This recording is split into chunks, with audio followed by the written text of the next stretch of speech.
Ahora bien, me gustaría decir, aclarar algo. Yo, no sé si me lo va a preguntar después, pero yo no estoy tan de acuerdo con que todo lo que moviera a Umar Injasú fuera afán recaudatorio puro y duro.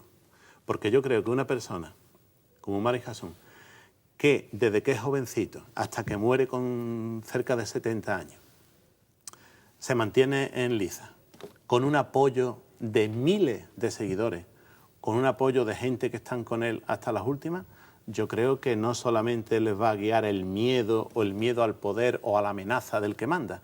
Yo creo que hay algo ahí, ¿no? Una chispa, un liderazgo que mueve a la gente a seguirlo y a estar con él a muerte, ¿no? Un liderazgo que lleva a que llegue hasta Jaén, que llegue a Archidona, casi a Algeciras, en toda la provincia de Málaga, la raya de los árabes, en fin, que al final le salió un grano a los árabes de Córdoba complicado. Y de hecho, fue durante 50 años, estuvieron allí a un pique de... Él incluso, hay un momento que va a Córdoba a intentar conquistar Córdoba, o sea que encima le echaba el señor descaro. Hubo un momento. Por ir siguiendo un poco su propia trayectoria vital, en el 879, digamos que es cuando se rebela ya contra... Sí, esa es la rebelión ya dice, aquí, definitiva. Esto no lo vamos a arreglar hablando, ni... Y se revela, podría comentarte, no por los motivos que ya hemos estado hablando antes, sino en el momento, creo yo, en el que encuentra la montaña de Bobastro. Cuando él ya en lo alto de la montaña de Bobastro ve lo que es la montaña de Bobastro, se siente la seguro, estudia, ¿no? Y se siente seguro. Y además sube a esa montaña aconsejado por un tío suyo, Mudájir. Y cuando él está allí, él creo que en ese momento es consciente y se da cuenta del potencial que tiene esa montaña. Tenemos que tener en cuenta que estamos en la Alta Edad Media, donde todavía no existen las armas de fuego, ni artillería, ni nada. Y una ciudad, ni aviación, evidentemente. Y una montaña bien defendida, con poca gente, era muy difícil de tomar, ¿eh? Y Bobastro es que es, de verdad, inexpugnable. Es que da miedo, da terror. Tanto desde abajo de los tajos de Bobastro mirar hacia arriba, como desde lo alto de Bobastro mirar hacia abajo. Está claro. Sin embargo, en el año 883, digamos que hay una especie de pacto ahí y se enrola en el ejército de Córdoba. Lo que pasa es que se aburre tanto que en el 84 dice, me voy otra vez para Bobastro. Porque Umar Injasú juega mucho, negocia mucho. Era un bicho. Luego hablaremos de lo de las 100 mulas o de los Era 100 embustero, mulas, era truculento. Y algunas veces incluso tiene algunas acciones que pueden ser calificadas como de cobardía, ¿no? Y él no, es que tenía muy claro que había que salvar el pellejo. Había que salvar el pellejo. Pues yo digo pero se enrola en el ejército Efectivamente, entra en el ejército del emir, incluso lo destinan al norte a luchar contra las tropas del condado de Castilla, del reino de Pamplona, contra el reino de Asturias, y está allí poco tiempo, unos pocos meses. Allí se dan cuenta de la valía que tiene.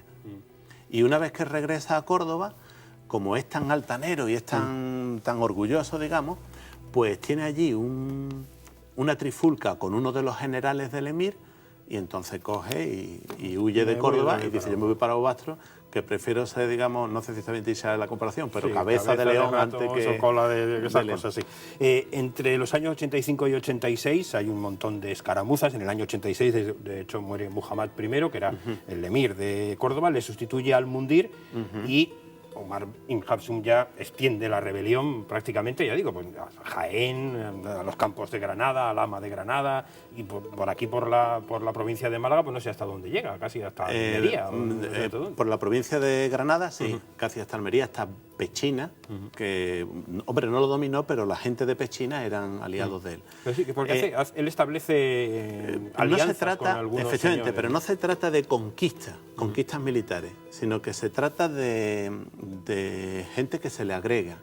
Y es muy fácil de comprender porque hay que tener en cuenta, recordemos lo que dijimos al principio, que es que la población de toda esta zona, el 100% prácticamente, no era árabe ni bereber, es que eran indígenas, ¿no?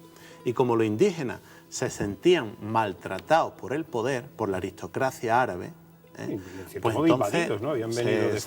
se pegan a Umar Injasú. Hay que tener en cuenta que es que la ley islámica al extranjero que no es árabe, por ejemplo al indígena hispanus de aquí, que se convierte al Islam, en teoría lo acoge. Sin embargo, en la práctica no era así. En la práctica, la aristocracia árabe sigue tratándolos con prepotencia y con afán de superioridad.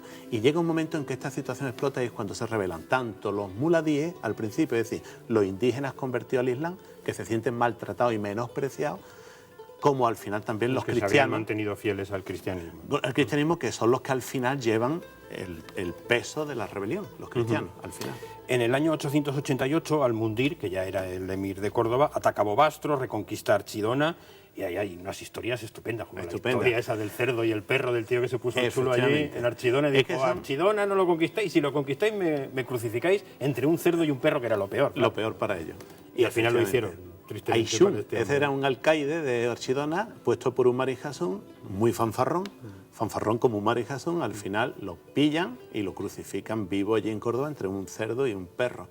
Mira, cuando dice que hay que ver que estas historias tan apasionantes que se escuchan, efectivamente, cuando uno está leyendo esas crónicas, que tenemos que tener en cuenta que está escrita en la Alta Edad Media, cuando todavía falta mucho tiempo para que haya una literatura novelesca y una literatura de aventura, resulta que nos estamos encontrando con algo que es exactamente igual que la literatura de aventura, porque se recrea en los detalles de donde está lo más bonito de la historia de Umar y Jasún y de Bobastro. Y todos esos detalles los recoge el libro. Yo hago una comparación entre la historia de Umar y Jasún y el Quijote, y el libro del Quijote, en lo siguiente. Mira, yo el Quijote me lo he leído un montón de veces, me apasiona. Sin embargo, considero que todas las adaptaciones que se han hecho del Quijote, en televisión, en cine, siempre han fracasado o no llegan a la altura porque es imposible meter los detalles del Quijote. Lo bonito del Quijote no es cuando ataca los molinos de viento o cualquier otra aventura, la de los Carrasco. Lo bonito es los detalles que son imposibles de meterlo en la televisión y meterlo en el cine, que es las conversaciones, el día a día, y eso lo reflejan las crónicas árabes. Esas crónicas que dicen cosas como, por ejemplo, ejercitó los corceles del pensamiento, que para decir que se le ocurrió. Para decir, se le ocurrió, ejercitó los corceles del pensamiento para lo de la burla de los 100 mulos, que me parece una historia también divertidísima. Efectivamente, ¿no? Algunas veces cuando Umar y Jasún están en una batalla, además él era de los que luchaban en la batalla delante de los demás, pegando trancazos y recibiendo heridas, ¿no? Bueno, muchas veces salió mal herido y a punto de costarle la vida. Bueno, pues una de las veces, que ya se vio en las últimas, en vez de huir, como hizo a menudo, huir y subirse a la montaña, lo que hizo fue una burla, negociar, ¿no? Diciendo, bueno, pues me avengo a entrar otra vez en el ejército y toda mi familia la voy a dejar de rehén en Córdoba y voy a luchar. Hay que tener en cuenta, el que lea esto al principio dice, ¿cómo el emir podía caer en ese error de confiar en él?